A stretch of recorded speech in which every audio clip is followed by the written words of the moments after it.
Hey guys, I'm Taylor. And I'm Erica. And we're your hosts for Finding the Family. Finding the Family is a podcast that we decided to create to be a resource to you and to others and even ourselves about how to disciple as a family. We brought in ministry leaders and professionals, and we wanted to have conversations about how we can find our family identity in Christ. This week, we're joined with one of our friends, Nichele Harrison, to talk about the unexpecteds that come along with reaching a generation to change a generation. So stay tuned.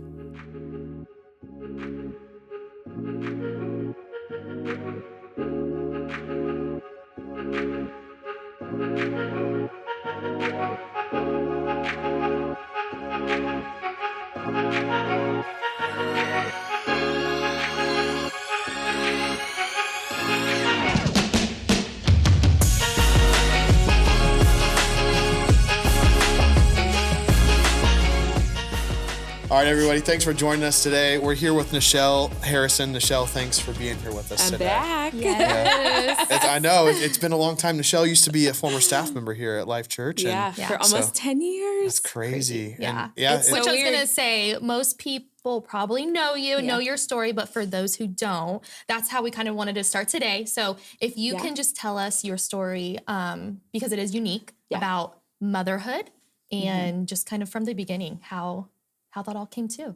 Yeah. My journey to parenthood, me and Josh's, my husband's journey to parenthood was, challenging. It was very long, much longer than we anticipated, but so well worth the wait. Gosh, I don't even remember the years anymore because it's now that we are on this side of parenthood. Like, not that the things leading up to us becoming parents were not important, but some of those details, just aren't as concrete. But, kind of condensed version after a year and a half of trying to get pregnant and just hitting wall after wall and no answers whatsoever as to why we were unable to conceive. We just spent the month of January 2018 dedicated to the Lord, of like praying and like giving it to him and saying, Lord, if this is your will, like let this be the month that we are pregnant. And if not, we are going to completely turn our attention towards adoption. At that point, we had the discussion. We had talked to others who have adopted. We had talked to another adult adoptee. And it felt like it was something that the Lord was really putting on my heart specifically, and eventually opened that up to Josh's heart as well. And so at the end of January, found out that I was not pregnant. And that same day that I found out we were not pregnant, we received a welcome packet from the agency that we adopted from, which just felt like this confirmation of like, this is what I have for you. And so because it happened, like there was just so many little God moments along the way that was like, this is a journey that I have for you.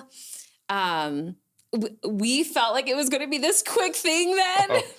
And like within our agency, they give you like timelines of like, the average family waits 6 to 18 months. And we're getting on like month 30. And I mean, it just was like so how long you waited? How crazy. long? Yeah, 30 months. 30 months. Wow. And just, so fascinating because when we got the call then, it just was like, it didn't matter. Like, oh man. It was the Monday before Thanksgiving of 2020 that we got the phone call that there was a couple that was interested in us. We emailed with them back and forth, and it was like, it was just like here. And that's when it like everything became like so real. And I feel like that's when like parenthood like felt like more than just an idea. Like it was in front of us. Right. But at the same time, this was still someone else's child. Like, which has been I feel like an interesting part of our journey is like, I'm not his only mother. Like he has another mother, he has another father, and we love them so much. Yeah. And we are so grateful and honored that they would allow us to have such an important role in Judah's life. but yeah, when we got to the hospital, like it was really important to me that I didn't call him like our son, because as much as I wanted to and like cling to him, like it was this weird tension of like, this is one of the happiest days of my life and probably one of the hardest days of yours. Right. His first parents. And that just tension is weird. And I wanted to allow space to love her well. So if she did choose to parent and change her mind, that she felt like she could do so, because I never wanted her to regret the decision that she was making, because I knew that long-term that wasn't going to be good for Judah. It wasn't going to be good for our relationship. Like it just, and so, but once they were able to be discharged a little bit sooner than Judah was. And so once that happened, it felt like we could then start to really claim like, this is our son. Parenthood is now, and then, a few days later, we actually then went before a judge, and we were able to have the parental rights signed over to us. So he still was not like officially a Harrison until like 6 months later, just because of how the state that he was adopted from works. And each state is different, and it's confusing and it's a lot, and doesn't matter. But we spent our first 2 weeks of parenthood, just like the three of us in a hotel room. The during newborn Christmas. baby. Yeah. Wow. A newborn. And Josh had a different experience than I did. I look back at it and like with such fond memories of like us just like growing together. This is something we longed for so long. And we got to just like savor it, like the three of us, before bringing other people in on it. Right. And so for Josh him, calls was it like purgatory. Yeah. That hotel room was purgatory for him. Okay, Josh is on to something here, because when for both of our kids, I said that hospital was prison. Oh, yes. And I mean, I understand this. Ladies, if you're listening, don't hate me. Everybody that walked in that door could care less if I existed. Yeah. They were there for the Erica dad. and baby. Yeah. And so I'm on this like rubber pad of a chair, and I'm like, nothing I can do to help you. Like, I'm not getting you water because the nurse is bringing you that. I took care of myself. Useless. I was useless. I went and I got my own food. Yeah. I took a shower, I think, at one point when I felt kind of bad in front of Eric. I was like, here I am taking care of myself. But like, I can relate to that whole, it felt weird. But then, not to mention, you guys are in a hotel with a newborn baby. Yes. And so that was more so like for Josh, space is so important. And like, he didn't have his space. Like he just wanted his space. I'm sure goes sometimes like weeks without leaving our house. He's such a homebody. But yeah, being the hotel was a little more challenging for him. I'm sure. Yeah. So going on with that idea. Yeah. So you enter into parenthood. Yeah. Very quickly. Yeah. We had 3 weeks notice. Yeah, I remember when you left. You guys were just like gone. And you were like, "Hey guys, we're here." I remember it. Yeah. You showed the video of you guys like taking your trip, and I was just like, even us from the outside, it's like, oh my gosh, it's happening for them. Yeah, and you guys we didn't tell many people that we were matched, because we didn't want to have to answer a lot of questions if they did choose to parent. Like we wanted to hold that closely, and it was such a vulnerable. Yeah. Probably the most vulnerable I've ever felt in my life, because I wanted something so bad, which in some ways like feels kind of gross, because I wanted a mother to let go of her, like, but I deeply desired parenthood. And at the same time, I also deeply desired for her to make that decision without feeling manipulated or like, I just wanted it to be what it needed to be without anybody else, like really it's a lot more complex than it's made out to be. It's not like you just like you sign paperwork, you're assigned a kid, the kid's born, now it's yours, and then you go through the court system, and then they make it official. It's like you said, there's a real aspect to this. Which I think a lot of people don't understand, and I'm so passionate about. Like I am so passionate about loving Judah's first family and. Yes. And they have expressed multiple times how loved they feel and not to be demeaned, because they, his mom has shared that in the past that, has been made to feel like she is less than and that she has never felt that from me. And that is like, that just like warms my heart because that's my goal. Like, cause she is a child of God as well. She is a lover of the Lord and believer. And like, I don't want her to feel anything less than, regardless of whatever decision she made. And I also want to speak highly of her so that way Judah can respect her. Like, what does that say to Judah if I speak unkindly about his mom? Like, that doesn't show the love of Christ, it's a biblical thing, right? Yeah. Well, so like we've talked about this a lot, Eric and I have, but like in your journey, you know, I'm sure even when you were trying to conceive your own child, like you have these thoughts, these plans, these prayers, and you're like, you know, when we have children one day, it will look like this. Yeah. And then insert child into this, and here's Judah. Yeah. Were there things that you weren't prepared for that you thought, like, this is what we're going to do? Now you have Judah. Yeah. Here he is. Or things you struggle with now even. Yeah. Yeah. Well, I definitely think that I wasn't fully prepared, and I still am not fully prepared now. And I'll just continue to learn being a white parent, raising a Black child. That has come with things that have, you know, I've become more aware of, just some of the things that are unfairly operating within this world that, you know, Judah will experience different things. That is definitely something that I had started preparing for. And I felt like that was like of the Lord to try to help me start my anti-racism journey. So that way I could be more open to support raising a child of color. That's definitely one of them that will hopefully be a very lifelong journey. And I think too, with Judah specifically, he actually, I think, really reminds me of me, which is crazy because we do not share any we do not share any genes. However, like the way in which he sometimes responds to things right now, currently at this age, is just with really big emotions. And when I was a little girl, I did the exact same thing. And I don't think that my parents knew how to handle me. And, which like, I have so much more empathy for my parents now that you can see it how they see it now. Yes. But yeah, I don't think that I was expecting to see so much of myself, in Judah. Or even in any child. Like, I don't think that was ever something that I anticipated, regardless of him being adopted or not. Which is crazy.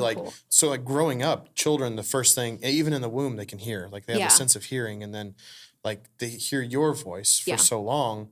And, you know, that's always the joke. Like whenever the kid has the attitude, it's like, oh, he gets it from. It's you. You never take ownership for that. Like, that's you. Like, this is, I was telling you, like, oh, you're acting like your mom. Like, but like raising a kid in your own home, even, I mean, though biologically he was not yours, he's taken on an identity of who you are. Yeah. And so like, I know he's in terrible twos right now. Oh yeah. I call them tumultuous, you know, because it's not all terrible, but boy, there's some rough moments. Well, do you ever catch a moment where you're like, you feel like you're parenting yourself? Yeah. But like, honestly, like one of the things I've been reflecting on, even just through this past week, has been what a gift this is to be able to, one, have empathy for my parents, and also, too, to be able to, like, parent him in a way that I really needed and missed out on. And that's what I was going to say, because it almost sounds like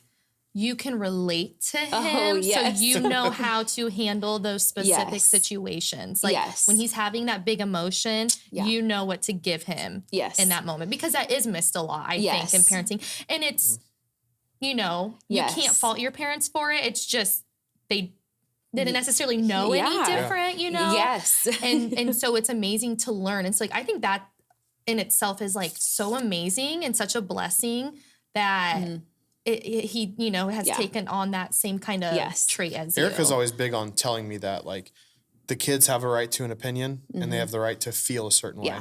Even though as parents, that's like one of the things, like raising young kids, I mean, comes with its own unique. You cannot make it up. Yeah. It's always something. Yeah. If you've ever just tried to pick up around your house and it just keeps, like, you feel like you're following yourself in a circle, like, that's kind of how parenting is. Like, you feel like you do one thing over here and something else happens. But, like, Erica always tells me, like, when the kids get mad about something or when I disagree with what they're doing, she's like, understand, they still have an emotion. They still have an opinion. And that's, like, hard for me, is, like, I need to lead them to help them make decisions through those things. Like, yes, you get to feel. Yes, you get to decide. But I want to help you learn what's right and what's wrong when you make the decision, what the accountability is. So we do this thing where, at least I do, it's like, I mean, we both do. But, like, I'll let them choose the outcome, essentially. So they'll do one thing, I'll be like, don't do it again. They do it again, because they always do. Yeah. And I'm like, if you do it one more time, this will happen. So you get to choose not do the thing or do the thing and have the outcome. And I let them decide. And sometimes they're like, all right, I know where I've pushed and I'm done. And then there's times where they're just like willingly walk into the unknown. And I'm like, why did you make me do this? Because it's not like I want it's like to. you just need a nap. Like, that's all this is right now. Sometimes I need a nap too. Yes. But so you call it tumultuous twos, which is it's a better view, I think, on it. So are there things? So you prayed for him. Yeah. You're trying to navigate what discipleship looks like in your home. Did it change once you kind of started finding Judah? Did it change how you discipled him? Yes. I think. Yes. Yes, I think yes. He specifically, he is a big mimicker. And I know a lot of kiddos are, but he especially is. And so I knew that it would be really important for him to just even see my faith in action. Right. And so, like, you know, we go to church, and like, it was, oh my gosh, the most precious thing. If I had a photo, we could insert it here. But I don't. But I went to church with my parents a couple weeks ago, and the first time that Judah's been in like adult service for quite some time, and people in front of us were being expressive within their worship, and he just like hand up, and he's like, he's singing, like, I mean, he, you know, and it just was like so precious. And I'm like, I love that he, you know, is curious about those things and then gets to explore them. And so, so for me, like living out my life in a way that is, being reminded that I have someone who's watching me, and not just doing it because I know he's watching me, but doing it, it's habitual for you. Yes. Yeah. Doing it even in the presence of him, because I think a lot of times too, one of the things I really struggled with initially when he was an infant was how do I fit my spiritual life, what my rhythm that I had in, now that I have a child that is not on that same rhythm and like same schedule. And I think one of the things that I've really come to learn is that like, it is okay that I don't have 30 minutes of quiet time with the Lord, no interruptions. Like, it is okay if I read the same chapter or same sentence 5 times because I'm being interrupted, because it gives him an opportunity to be able to see me, and it gives me an opportunity to continue to return back to the Lord. Like, in those distractions. And we're back. Yes. And we're back. Yeah. And so I feel like that's a big... I see. So every morning, like, I get my Bible out. It's my time. The house knows, like, Dad's reading his Bible. Got to have my Bible time, or it throws my day off. And I haven't missed a day in years now. But Erica, like, we had a long talk a long time ago, like, entering into parenthood. And I was like, because you get busy. Yeah. It's very easy to take care of your kid and be like, oh, shoot, I haven't, like, done my Devo. I haven't, like, read the Bible. I haven't prayed, or just whatever. Like, you get behind because you're taking care of a human being. Yeah. And so we've talked even recently about, like, so how can I help in my family with making sure that not only, I'm doing it, that my kids are seeing it and doing it, but did I forget about my wife in the process who's taking care of these kids for our family? And am I making sure that she's spiritually fed too? Yeah. That's a big task as a man. And just within your home to make sure, is everyone actually in check? Right. And when the kids see that, it is very healthy. Yeah. Yeah. It's almost when you brought up not having like that 30 minutes of like quiet time, that I can relate. But it's almost, because I think there's this expectation of like that we had to still have that. Right. Like children can't be involved in that, or like, or it didn't feel as intentional if you weren't doing it that way. Exactly. Right. But it's almost like, I'm just like, thinking this as you said that, like, it's almost better that we have those interruptions because our kids are seeing it. They're seeing us go back and showing them the importance of, I'm going to, no matter how long this takes, I'm going to finish this and I'm going to do this because this is what matters to me. Yep. And so we talked about, like he was saying recently, like because I serve on Sundays a lot and then something comes up, whatever the reason may be, I haven't gotten into actual church as much as I would like. And it does start to have an effect, So even if it means I have to take one of the kids in there with me, like that's okay. And, it may not look a certain way like I expect or want, but it doesn't matter because I'm still showing them like, this is the priority and we're going to do this. We're going to make it work. And that's how it is with kids, Because you're working with an imperfect schedule. You're working with factors that you can't control. And when kids want to share something with you, by gosh, they're sharing it now. And Ren is in the phase right now. It's like she'll keep saying your name or she'll go into the other room where she needs you to be. And she'll Daddy, come here. No. And then she doesn't stop until you go to her. And then Crew now, like, it's mommy. It's everything is mommy. Yeah. Even today, he was in the bathtub, and I was staring at him. Right there. And he stares, he looks up at me, and he goes, Mommy! And I'm like, can I help you? Can I help you? I'm right here. And I said, you want to get out of the bath? Are you done? He goes, and then he just stares at me again, and he just goes, Mommy. And so like there's a need because like you're the nurturer. You're not that men can't be. Yeah. But, like, you offer something so unique to your children. Yeah. And you're also trying to figure out how to have time with God.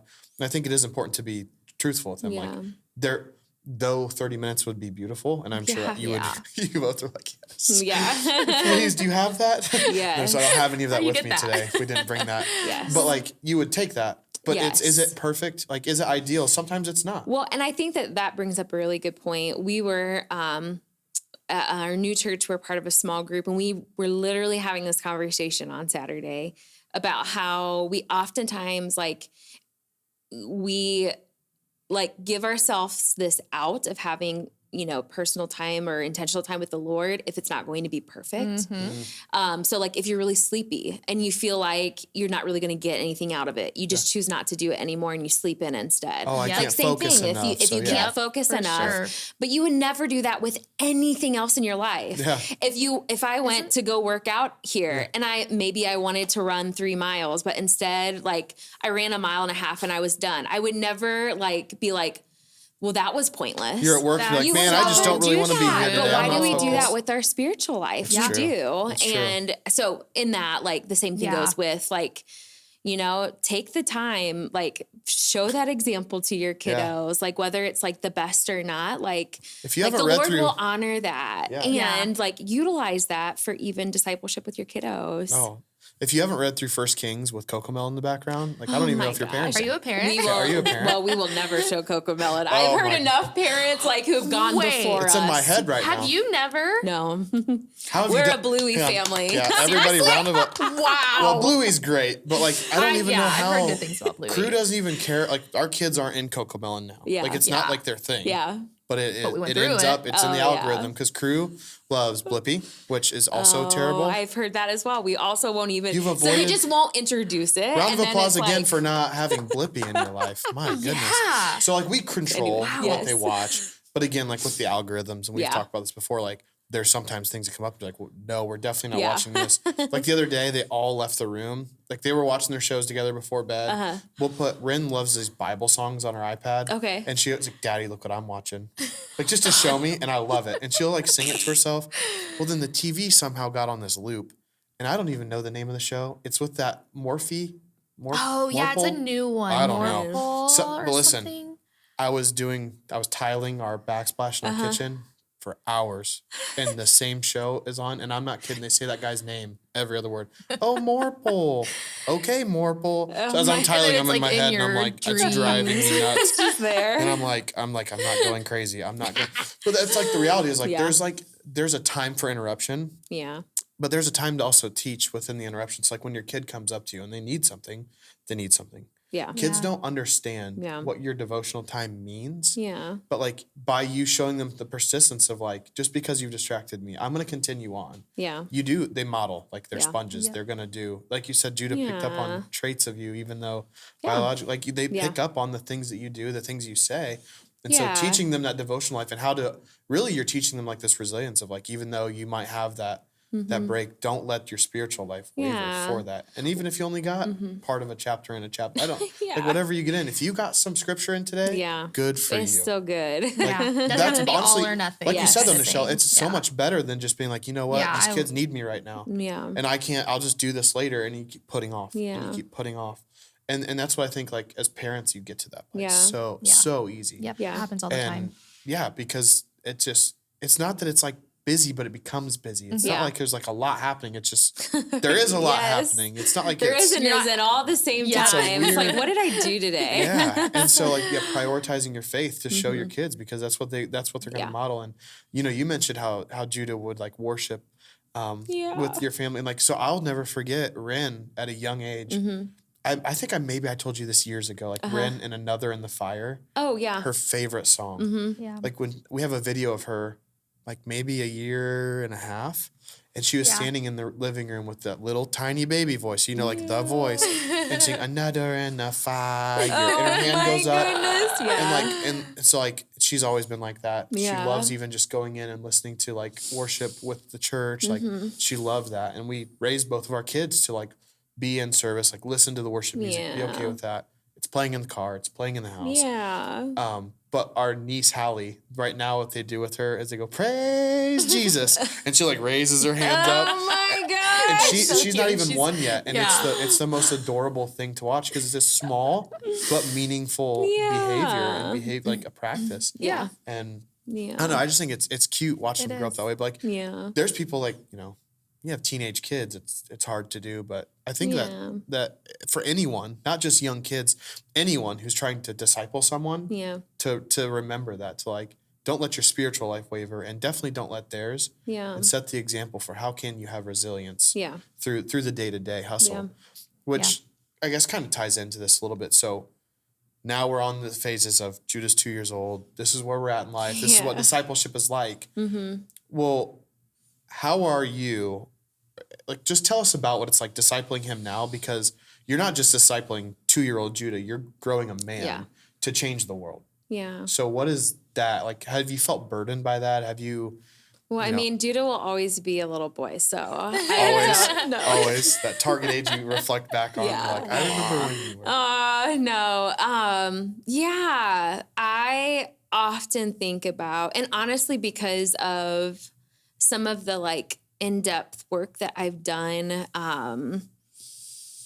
trying to learn and educate myself more about adoption and listening to adult adoptees, I've been able to understand like the importance of understanding that Judah will one day be an adult and will have the vocabulary and ability to be able to ask hard questions and all that to say, I've had a lot of time to be able to, process and think about what does that look like. And I feel like right now, the thing that I'm really focusing on is just being like a safe person for him.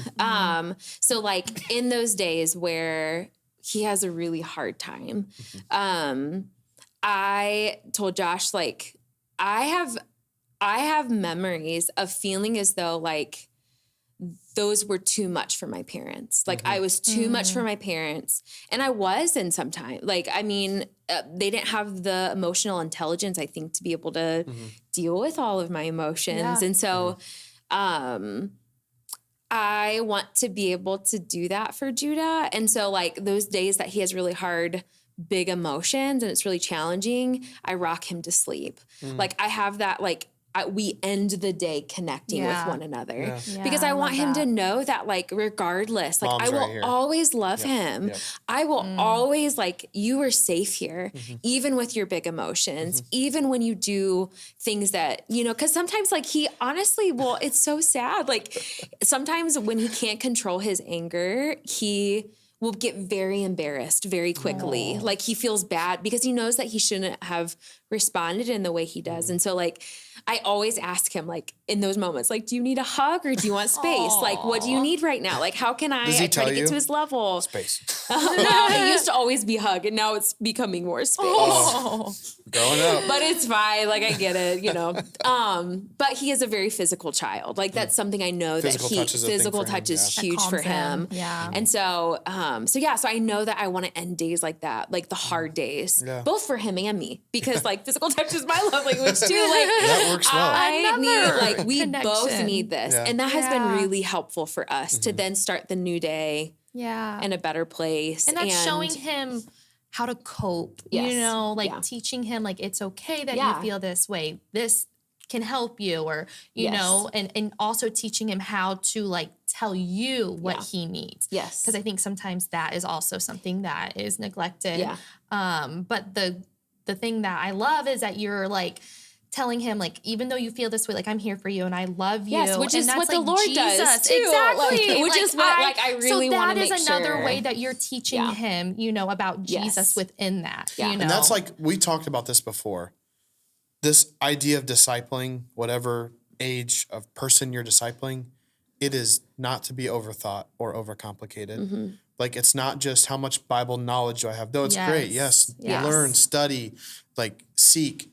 right. But, like, the way you live and conduct yourself as a believer actions. is Yeah. sometimes how other people are going to see Christ. Oh, yeah. And so you're modeling that through the day-to-day emotions, and that gets overseen because it's like, that's just like something everybody has. We all deal with it, you know, get over it. We Yeah. got to move on. So then we can focus on discipleship. It's like, the whole process is about Yeah, it's discipleship. the whole Yes. thing. It's not about getting to the place where you're sitting down at night. Like, there's great practices people have shared with us, like Lance and Mary Clark. They did couch time. They did candlelight time. All these cool stories they've shared with us, right? Awesome practices that, like, I think are valuable to the family. And I think people should not miss out on. If you can have that opportunity, you need to take it. Yeah. But don't forget, like, it's not just about the hustle and bustle of getting to Yeah. those moments. It's about The in between. everything. Yeah. Yeah. Or even to, because I think this is probably something that I've learned as well over time of, like, it's not necessarily about, because I'm just such a, like, structure person. Like, I think an organization, like, mindset. And so, you know, prior to having, becoming a parent, it was like, well, you know, this is what, like, how we will implement, you know, faith within our life, like, structurally, organizationally. And now that I'm a parent, it's like, whoa, like, it is That don't just, fit. that doesn't Yeah. fit. And also, like, this is so much more impactful if I just live my life in such a way Yes. that is, like, reflecting Christ and is, yeah, even, like, I think one of the things too, something that my friends and I have talked about a lot is that I don't think any of us remember, I'm sure that there were times, but we don't remember our parents ever apologizing to us, like, when they got in emotional places. I don't even know why I or- thought about it. Yes. Yeah. And so for me, sure. like, if I am unable to regulate my emotions when my 2-year-old is being completely irrational, like, I need to apologize to him. Like, he is a child of God. Erica's over there and thinking about me right now. I need to be able to, like, gave me the no, look. I just, No, because and it's I need to be it. able to also, like, I need to, like, it is important for me, for Judah to see, like, all of those characteristics that, like, Yeah. that Humbling yourself, yes, apologizing, yes, that grace. forgiving. I'm Yep. not above reproach. Like, Yes. you know, Yeah. like, Yeah, I that's just huge. want to, I'm I trying want to to be figure it out human, too. Yeah. Tim. Well, like, I forget who told us this, but, like, some advice we've been given that I've, like, taken heed to was that, like, as a kid, you look at it as a parent as, like, that person's got it figured out. They know what to do. yeah. They know how to react and to respond. So this must be the appropriate response and Yeah. reaction. A kid just kind of falls in line, whether they agree or disagree. Yeah. And then you get older and you're parenting and you're like, I have no idea how to parent you right now. I have no idea how to react to this. Am I happy, mad? Am I laughing right now? Are we on the same page? Yes. And then make sure your spouse is on the same page with you. Like, are you mad at them now? No? Okay, because I think this is hilarious. So like, but then to know like is our reaction, Erica's put me in check before. Because there's times where like, I'm a yeller. Yeah. Like that's how I grew up. I yell to distract and to get their attention. Yes. Erica is like, nope, go in there and talk to them. Face to face, go look at him and tell him what he did wrong. Yeah. And I'm like, I'd rather just scare him so he doesn't do it again. Yeah. But which she's is, like, I feel like it's an easier way of parenting some ways because it's our natural response. It's so easy. It's what do I want to try to rationalize to my 2-year-old why he can or cannot do something that's like completely unsafe, which he won't understand anyways, likely. No, but also like it would be much easier for me to raise my voice, and I do at times.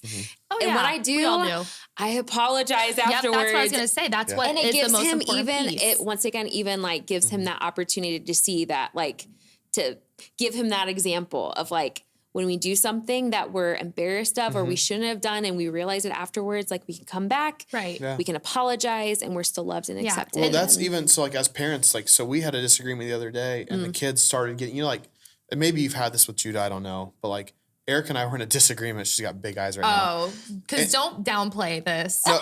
Don't downplay big disagreement. Happened. And we've always said those conversations can be, moved.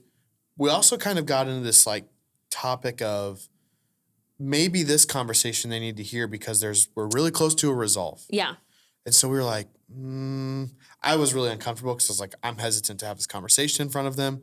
Well, they started getting louder and louder. Mommy, and like pulling on her. Oh. Which is like, I see it in her and I'm like, I got to be very careful like how I proceed. Mm-hmm. But like they're trying to interrupt, but we're trying to show them resolve. Yeah. Yeah. And so like, I had to be very mindful of how I spoke with her because I need them to see, like, it's okay to disagree with someone and talk through this. Yeah. Yeah. The way the tone matters. Yeah. Your body language matters. Your words matter. Right. And it was important for us in that moment to be like, Mommy and Daddy are disagreeing right now. You guys need to let Mommy and Daddy figure this out and watch us figure this out. Mm-hmm. But then obviously there's times where we're like, we are not going down that road in front of them. Yes. But this one we actually felt, and we've never had this before, where we actually felt like this is something we want them to learn. It was important for them to be able to see. But it had to do with our emotional investment as parents for them to see, like, because that's, I think, why they got louder and more like involved was because not only were they not getting attention, but they saw that our emotions were invested, and that's not something that you see from mom and dad. Yeah. You only see mom and dad are angry or mom and dad are content with you. Yeah. I think for the most part. Yeah. So when they see mom and dad having emotions at one another, vice just the kids, it's different. Yeah. But it's good because it kind of shows them, like you were saying when you started, this is that we are human. Like we're not, like they see us as just a parent and like we have it all figured out. Mm-hmm. But like that shows them like, like we don't, and we're trying to work through something right now too. Yeah. And, it just gives them the opportunity to see like, it's okay to not have it all and figure it out and, that's like when I was an instructor in the military, the one thing I would tell kids is you would get evaluated on so many different things. Mm-hmm. And they would always say like, you have to have all these things memorized verbatim. And it was things that didn't even matter though. Like, what does it matter how fast this engine is spinning above me right now? Because I can't do anything to change it. We're either crashing or it's going to be fine. The reality. And so they were like worried about those details. And I would always tell the guys, I was like, I care about how you apply your training to scenarios. And I said, all I care about as far as the engine, sure, if you memorize it, it's not going to change anything. Mm-hmm. I would rather you just know where to reference it. Yeah. And I would teach them kind of like this idea of like, you don't have to know all of the things and be okay with knowing like you don't know all the things. Yeah. But I at least know where to start looking. Right. And if you need to seek the information, seek the information. Parenting, it's the same thing. It's like, I want my kids to know, like, I do not have it together. Yeah. And I want my kids to know, like, they've seen healthy conversations, good and bad. Like, but I think that's one thing that the generation that we are raising right now may see that's different in the future is that like, even people that are my parents' age and older have said this about their generations. It's like, well, exactly what you said. Like, we are parents, you were children. And some agree, like, we've done a disservice by teaching you, because I'm a parent, do as I say. Yeah. There's a time and a place for that. Yeah. But now we're challenging kids to think to develop and to grow in different ways that are like allowing them to be a human rather than just a kid. Yeah. Right. And so you're going to make a man by letting him sort his emotions out now rather than when he's 18 on his own and having to try all these things for the first time. I don't mean to bring up Judah being 18. No, I mean, no. But truly, too. Mom, and I I'm think hungry. especially, you know, the suicide rate among adoptees is 4 times higher. And, like, that's not something that I'm going to mess around with at all. No. And so we're going to talk emotions and, you know. Talk it out now where it's healthy and you can sort it out. Where we can talk about it. And it's just normal. Yeah. It's just normal. Right. And I want him to be able to ask hard things. I want him to be able to respond, you know, in a way that he feels like he needs to, and he can still be safe and accepted. And because I care about his life and more than anything. Well, look at like even people like maybe someone who's listening isn't like, well, I just don't really know the Bible. I don't know discipleship. I'm not that great of a parent. I'm trying to work through these things. Yeah. If you think about, we say discipleship, again, it does not mean this house is in perfect order. We're all sorting through things ourselves. But think about like a sports team. Yeah. If they didn't have practice as a team, when they went to the game, they would be terrible. Yeah. But like they have to be okay with like working on the things they're not great at as a team together. Yeah. So like at home, you have to be able to work on things together in your home. And what better place than in your home to sort through some of those things you're struggling through. Yeah. And to be real with it so that you can be better. Because there's going to be a time where your faith is tested. There's going to be a challenge that's going to come up in our lives, whether we like it or not. Yeah. And so have we prepared our home for the response that they should have when we send them out? Yeah. And that's, I think, something that we don't really place emphasis on enough. Right. It's like, this is not a perfect show. Like we're trying, we have a perfect Savior. And that's about it. Yeah. That's who we follow. And we're all hot mess in the process trying to figure it out. 100%. But, and I know one thing you said, Nichele, though, is that to encourage parents like who are maybe trying to learn more, though, through this process, you had a resource that you said you kind of wanted to share. Yeah. One of the things that I just purchased and I haven't implemented at all. And I think that when we do implement it, it's not going to be this like super structured thing. Like, do not hear that. But Jenny Allen has a resource called Theolaby.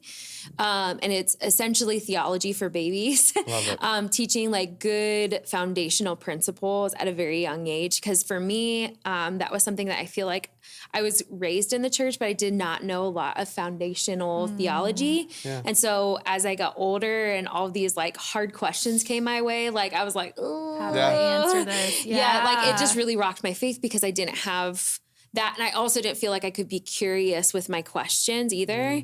And so, so I am really excited to be able to dig more into that resource. And so if you have younger kiddos, I would definitely recommend looking into that as a way of just like teaching those foundational principles, those foundational parts of our faith and why we believe what we believe, and just kind of instilling that in Judah at such a young age is going to be important. I love that. Awesome. Like I got dogged on because I did the catechism, the Westminster Catechism of Faith with Ren. They have a kids version. Oh, and nice. We would sit down and Ren's just smart. And she would actually like recite like, you know,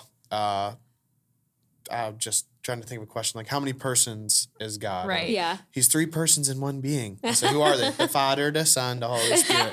And she was freshly just turned 3, and we're going through this, and it's like, I know it's like, not like my daughter's a whiz and she knows all these things, but like, why not teach it foundationally now? Yeah. Because then you can like, never start too young. we wait until kids are grown to like talk about theology and to create like, well, let them learn now. Yes. And then that way we can develop them onto something more later. Yeah. So And I it does think that's something, huge. it's just very simplified in an age that is, you know, that they can comprehend and understand, and it's just speaking truth over their lives. And does that have different books within it that are for kids as well, you said? So it's like comes in a like set of like, 5 or 6 different books that focus on different, I think, attributes and such. I like that. So it's really so we'll link Awesome. that in the description or somewhere if you're watching or if you're listening to this. But Nichele, thanks so much for being here with us today. It's been awesome. It's good to be back. Yes. Of course. Thanks guys for watching, and we'll see you guys next week. Thank you guys for joining us on today's episode with Nichele. For more information and resources, please visit our Life Church Huntington app. You'll go to resources, finding the family, and then all additional information will be under that tab. We look forward to seeing you guys next week.